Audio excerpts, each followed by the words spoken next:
把1个皮蛋、2个皮蛋、3个皮蛋放入锅中，您即将解锁皮蛋的新吃法。大家好，我是超子，今天用黄瓜和皮蛋给大家分享一道特色美食，这也是夏季餐桌上必备的一道菜，很多人都没有见过，更没有吃过。接下来就跟着我的视频看一下是怎么做的吧。首先准备3个正经的皮蛋，敲一敲，剥掉外皮。新鲜的黄瓜清洗干净，先用削皮刀刮掉外皮。去皮的黄瓜放到案板上，先斜刀切成小段，再竖过来切成薄一点的菱形片，黄瓜片切得越薄越好。全部切好以后放入碗中备用。再来少许火腿，先切成厚片，再切成长条，切成小丁。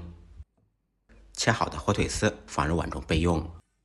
2-3根小葱清洗干净，切成小葱花。材料全部备好，接下来开始制作。起锅，锅烧空气，锅烧热以后放入一点猪油。家里面没有猪油，也可以用普通的植物油来制作。待猪油融化以后，放入准备好的皮蛋。开中火把皮蛋在锅中煎一煎，煎出虎皮。经过煎制以后的皮蛋可以去除碱味，吃起来会更香。随后用勺子把皮蛋怼成大一点的小块，放入少许姜丝和准备好的火腿。继续开中火煸炒1分钟，把姜丝、火腿都炒出香味。全部炒香以后，重点来了，加入刚烧开的101度的热水。热水下锅，汤瞬间就会变白，而且越煮会越浓。开大火把水烧开，煮2-3分钟。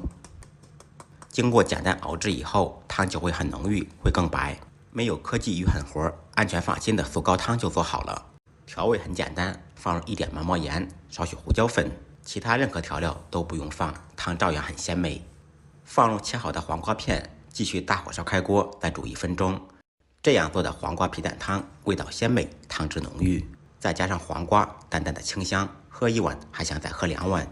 最后放上小葱花，倒入碗中。这也是我家经常做的一道简单汤菜。如果您喜欢这道菜，可以关注点赞收藏，有时间试着做一下，绝对会惊艳到您。再忙再累，记得按时吃饭。下期视频见，拜拜。